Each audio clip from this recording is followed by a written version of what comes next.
Hello students, welcome back. And हम गए थे class 12 psychology chapter 2। And last video में हमने बात करी थी सेल्फ रिपोर्ट की कि सेल्फ रिपोर्ट क्या होता है, कैसे हम पर्सनालिटी असेसमेंट में सेल्फ रिपोर्ट को यूज़ करते हैं। आज हम बात करेंगे प्रोजेक्टिव टेक्निक की, मतलब प्रक्षेपी तकनीक। अब हम ये तकनीक जो है वो क्यों पढ़ रहे हैं, ये तकनीक हम इसलिए पढ़ रहे हैं क्योंकि जाहिर सी बात है कि कहीं ना कहीं सेल्फ रिपोर्ट तकनीक जो थी, आत्म प्रतिवेदन जो तकनीक थी, वो फेल हो गई थी। वो क्यों फेल हो गई थी? वो इसलिए क्योंकि सेल्फ रिपोर्ट में क्या होता है, एक डायरेक्ट मेथड है सेल्फ रिपोर्ट। मतलब कि हम जिसका पर्सनालिटी का असेसमेंट कर रहे हैं, जिसका पर्सनालिटी का टेस्ट कर रहे हैं, तो उसको पहले से पता होता है कि हाँ भाई, जो साइकोलॉजिस्ट है, जो सामने जो मेरे साइकोलॉजिस्ट बैठा है, ये मेरी पर्सनालिटी का असेसमेंट कर रहे हैं। तो मैं जाहिर सी बात है कि अपने जितने भी नेगेटिव पॉइंट्स होंगे उनको मैं छुपाऊंगी और अपने पॉजिटिव पॉइंट्स दिखाने की कोशिश करूंगी। जैसे साइकोलॉजिस्ट ने मुझसे पूछा, आर यू इन डिप्रेशन? मैं कहूँगी no. Are you feeling sad? मैं कहूँगी नो। तो हालांकि मैं डिप्रेशन फील कर रही हूँ, बट स्टिल मैं साइकोलॉजिस्ट को क्या बोलूँगी? नो। या फिर मुझे कोई फॉर्म दिया भरने के लिए और उसमें मैंने देखा नहीं, फॉर्म को अच्छे से पढ़ा नहीं और बस सब में yes yes yes yes yes yes fill कर दिया। मतलब are you feeling, are you in depression? Yes. Are you feeling sad? Yes. Are you happy? Yes. तो ये मैंने yes yes yes yes tick कर दिया। तो सेल्फ रिपोर्ट क्या है, एक पर्टिकुलर पर्सनालिटी असेसमेंट करने में फेल हो गया। सेल्फ रिपोर्ट अनकॉन्शियस माइंड पे वर्क नहीं करता। अब जो हम बात कर रहे हैं प्रोजेक्टिव टेक्निक, मतलब प्रक्षेपी तकनीक की, तो बेसिकली ये क्या है, ये एक ऐसी तकनीक है जो एक अनकॉन्शियस मोटिवेशन को ध्यान में रखती है। अनकॉन्शियस मोटिवेशन का मतलब होता है अवचेतन, एंड मोटिवेशन को हम हिंदी में कहेंगे, सॉरी थोड़ा सा मुझे कंफ्यूजन हो गई। हाँ, अनकॉन्शियस मोटिवेशन को हम हिंदी में कहेंगे अचेतन अभिप्रेरणा। अचेतन अभिप्रेरणा पे फोकस करता है। अनकॉन्शियस समझना बहुत ज़रूरी है, ये वर्ड अचेतन। अचेतन का मतलब क्या होता है? देखिए, लास्ट पीरियड की जब हमने थ्योरी पढ़ी थी तब हमने पढ़ा था अनकॉन्शियस माइंड के बारे में। कॉन्शियस माइंड, अनकॉन्शियस माइंड और सबकॉन्शियस माइंड। तो अचेतन का मतलब ये होता है, जैसे सपोज मैं किसी घोड़े पे बैठी हूँ, मैं हॉर्स राइड कर रही हूँ। अब मुझे तो जाना है किसी और डायरेक्शन में, मगर हॉर्स जा रहा है किसी और डायरेक्शन में, तो मैं हॉर्स को डायरेक्शन ही नहीं दे रही हूँ अपनी। मुझे जाना है साउथ में, वो जा रहा है वेस्ट में, तो मैं उसको साउथ का डायरेक्शन ही नहीं दे रही हूँ। और जहाँ जहाँ जहाँ जहाँ हॉर्स जा रहा है, बस मैं वहीं वहीं वहीं वहीं जा रही हूँ। तो ये मेरा होता है अनकॉन्शियस माइंड। मतलब कि मुझे मेरा खुद का कोई उसमें एफर्ट नहीं है, जो जैसा कर रहा है मैं उसके पीछे वैसे वैसे कर रही हूँ, उसका मतलब होता है अचेतन, अनकॉन्शियस। तो अब हम ये तकनीक क्यों पढ़ रहे हैं? ये तकनीक हम इसलिए पढ़ रहे हैं क्योंकि ये है एक इनडायरेक्ट मेथड। प्रोजेक्टिव टेक्निक होता है इनडायरेक्ट मेथड, प्रक्षेपी तकनीक होता है एक इनडायरेक्ट मेथड।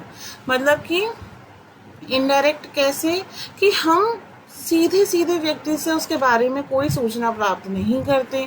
व्यक्तित्व की कोई जानकारी प्राप्त करने का प्रयास अगर हम करते हैं तो स्पष्ट रूप से जिसका हम व्यक्तित्व का मूल्यांकन कर रहे हैं उसको पता ही नहीं होता कि मेरे व्यक्तित्व का ये लोग मूल्यांकन कर रहे हैं। आत्मचेतन का अनुभव करके और अपनी निजी भावनाओं, विचारों और अभिप्रेरणाओं को व्यक्त करने में अक्सर लोग हिचकिचाते हैं। इसलिए हम ये तकनीक का यूज़ करते हैं जिससे कि उनको पता ही ना चले कि भाई जो साइकोलॉजिस्ट है वो मेरा एक पर्सनालिटी असेसमेंट कर रहा है। तो बेसिकली पर्सनालिटी असेसमेंट को करने के लिए हमें बहुत ज़्यादा तकनीकों की ज़रूरत है, बहुत ज़्यादा मीन्स ट्रेनिंग की ज़रूरत है। और अब हम बेसिकली बात करेंगे, अभी तक तो हमने प्रोजेक्टिव तकनीक की बात कर ली थी, एक बार हम पढ़ लेते हैं आपकी बुक में क्या है। जो मेन पॉइंट था वो मैंने आपको बता दिया, लेकिन फिर भी हम एक बार स्टडी कर ही लेते हैं। देखिए क्या बोल रहे हैं, इसमें व्यक्ति सीधे उसके बारे में सूचनाएं प्राप्त करके उसके व्यक्ति के बारे में जानकारी प्राप्त करने का प्रयास किया जाता है। मतलब ये एक तरीके से सेल्फ रिपोर्ट के बारे में बात कर रही हैं कि हम सीधे सीधे सेल्फ रिपोर्ट में पूछ लेते थे व्यक्ति से कि भाई हाँ क्या, मतलब उसको पता होता था कि हाँ मेरे बारे में ये लोग कुछ पूछ रहे हैं। ठीक है, तो इस सिद्धांत में क्या हुआ कि भाई मानव व्यवहार का एक बड़ा भाग अचेतन अभिप्रेरणाओं द्वारा नियमित होता है। व्यक्तिगत मूल्यांकन की प्रत्यक्ष विधियां द्वारा हमारे व्यवहार के अचेतन पक्ष को उद्घाटित नहीं किया जा सकता, इसलिए ये विधियां किसी व्यक्ति के व्यक्तित्व का वास्तविक ग्रहण करने में असफल हो जाती है। मतलब जो सेल्फ रिपोर्ट है ये किसी पर्सनालिटी असेसमेंट करने के लिए असफल हो जाती है। मूल्यांकन की अप्रत्यक्ष विधियों का उपयोग करके इन समस्याओं का समाधान किया जा सकता है। प्रक्षेपी तकनीकी इस वर्ग की विधियों के अंतर्गत आती है। मतलब कि सेल्फ रिपोर्ट के अलावा भी एक तकनीक है प्रक्षेपी तकनीक, जिसको हम यूज़ करके जो सब्जेक्ट है, सब्जेक्ट इन द सेंस प्रोजात, अभी हिंदी में आपके वर्ड आएगा, ये एक साइकोलॉजिस्ट वर्ड होता है सब्जेक्ट, जिसका हम पर्सनालिटी असेसमेंट करते हैं उसको सब्जेक्ट कहते हैं, बट हम पेशेंट लेके बात करके लेके चलते हैं। तो प्रक्षेपी तकनीक बहुत ही ज़्यादा डेवलप्ड कर रही है इस सब चीज़ों में पर्सनालिटी असेसमेंट के लिए। तो उसके बाद क्या होता है, अब इसमें क्या होता है मैं आपको बता दूं कि एक उद्दीपक होता है जो स्थिति व्यक्तियों को दी जाती है, और जो व्यक्ति अपनी भावनाओं, इच्छा और आवश्यकताओं को प्रकट करता है उस अवसर में, उसको हम कहते हैं रिस्पॉन्स। मतलब कि रिस्पॉन्स को हम हिंदी में कहेंगे बेसिकली रिस्पॉन्स। मैं आपको भी बता दूंगी रिस्पॉन्स को हिंदी में क्या कहते हैं। सॉरी, थोड़ा सा हिंदी में मुझे प्रॉब्लम हो रही है अभी बताने में, बट मैं आगे आपको बता दूंगी रिस्पॉन्स को हम हिंदी में क्या कहते हैं। तो उद्दीपक का मतलब होता है स्टिमुलस, एंड उस स्टिमुलस को देख के जो पर्सन है वो क्या रिस्पॉन्स कर रहा है वो हम इस तकनीक में देखते हैं।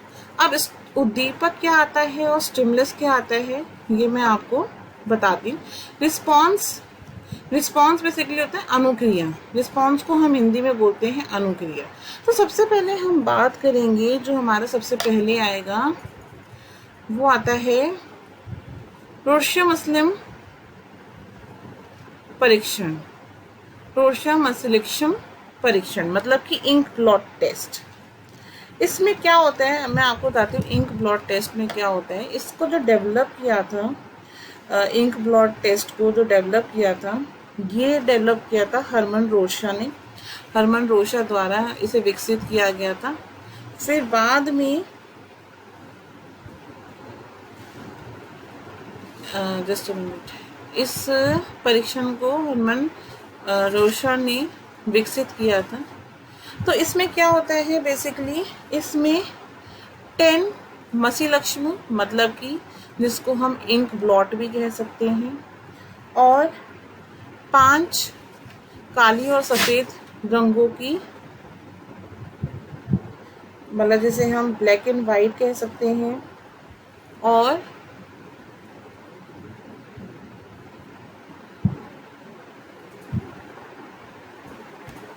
2 लाल स्याही एंड बाकी 3 पेस्टल रंग होते हैं इसमें। ठीक है, पेस्टल रंगों के साथ होते हैं ये। उसके बाद क्या होता है कि इसमें जो कागज का नाप होता है, कागज का नाप होता है 7x10। अब क्या करते हैं इसमें साइकोलॉजिस्ट क्या करते हैं भाई कि एक पेपर लेते हैं, एक पेपर पे एक इंक गिरा देते हैं और उसको ना फिर फोल्ड कर देते हैं पेपर को, और वो पेपर खोलते हैं तो लेफ्ट एंड राइट में कुछ बन जाता है उस इंक से, कुछ भी XYZ कोई भी डायग्राम बन जाता है। तो अब क्या होता है कि जब वो पेपर फोल्ड करके खोलते हैं तो वो इन कार्डों को पेशेंट को 2 चरण में दिखाते हैं। 2 चरण में दिखाते हैं। पहला चरण आता है निष्पादन मुख्य और दूसरा चरण आता है पूछताछ। तो इसमें पेशेंट से ये पूछते हैं कि कब, कैसे, कहाँ और किस आधार पर कोई मतलब क्या आपकी रिस्पॉन्स है, आपको क्या दिख रहा है, ठीक है, और आप क्या सोच रहे हो इस इमेज के बारे में। जैसे सपोज मैंने कोई इमेज देखी, तो मुझे उस इमेज में लग रहा है कि भाई किसी का फेस बन रहा है, तो मैं बताऊंगी कि हाँ इसमें किसी का फेस बन रहा है। तो वही होता है। फिर उसके बाद क्या होता है कि जब वो जो सब्जेक्ट है वो बताता है कि हाँ मुझे ये दिख रहा है, तो वो क्या करता है, वो सारी जो रिपोर्ट, उसकी जो सारी रिपोर्ट है उसका एक विवरण तैयार करता है, ठीक है। उसमें अब इसमें क्या है कि ना, इसमें बिल्कुल ठीक डिसीजन लेना भी बहुत ज़रूरी होता है। इसके उपयोग के लिए ट्रेनिंग बहुत ज़रूरी होती है, जिसमें कंप्यूटर टेक्निक भी बहुत ज़रूरी है। कंप्यूटर टेक्निक का भी यूज़ कर सकते हैं। तो आप ये देख सकते हैं कि ये आपको डायग्राम में दे भी रखा है। डायग्राम में 2.4 में आपको ये दे भी रखा है। देखिए, ये इन्होंने पेपर फोल्ड करा, फिर खोल लिया। अब ये तो मुझे कोई मास्क जैसा लग रहा है। अब पता नहीं अब मेरी पर्सनैलिटी साइकोलॉजिस्ट इसको देख के क्या असिस्ट करेंगे। आपको क्या लगता है, आप कमेंट डाउन में ज़रूर बताइएगा। बाकी हम आपकी बुक में एक बार देख लेते हैं क्या है। ये डब्बा एक कागज़ के पन्ने पर स्याही गिराकर फिर उसे आधे पर से मोड़कर बनाए गए थे, जैसा कि मैंने आपको बताया था। इन कार्डों को व्यक्तिगत रूप से प्रयोज्यो, देखो ये वर्ड आपको बहुत लर्न कर लेना है।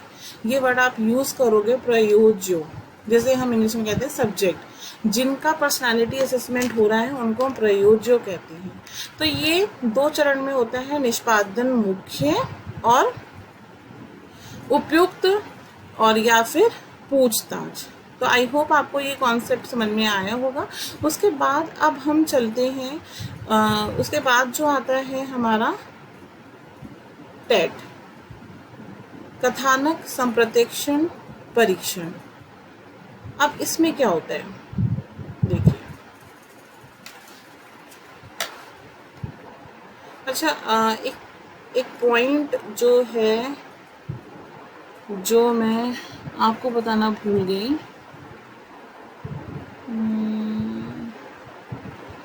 अभी वो पॉइंट आएगा, मैं आपको बताती हूँ। सबसे पहले हम डिस्कस कर लेते हैं, उससे पहले हम डिस्कस कर लेते हैं कथानक संप्रत्यक्षण परीक्षण। अब इसमें क्या होता है, देखिए, बेसिकली ये जो परीक्षण है ये मॉर्गन एवं मरे द्वारा विकसित किया गया। ये परीक्षण मॉर्गन एवं मरे द्वारा विकसित किया गया, और जो हमारी इंक ब्लॉट टेस्ट से भी ज़्यादा, बहुत ज़्यादा ऊंचे में है ये, अधिक, मतलब इसका महत्व है, अधिक परीक्षण में आता है, ये बहुत ही महत्वपूर्ण परीक्षण में आता है। उसके बाद क्या होता है कि इस परीक्षण में 30 काली और सफ़ेद रंगों के सचित्र कार्ड, मतलब कि ब्लैक एंड वाइट कार्ड, और एक कार्ड खाली, मतलब सादा होता है। अब इसमें क्या होता है कि देखिए बेसिकली हम क्या करते हैं, इसमें मैक्सिमम हम 20 कार्ड्स यूज़ कर सकते हैं एंड मिनिमम हम 5 कार्ड्स यूज़ कर सकते हैं।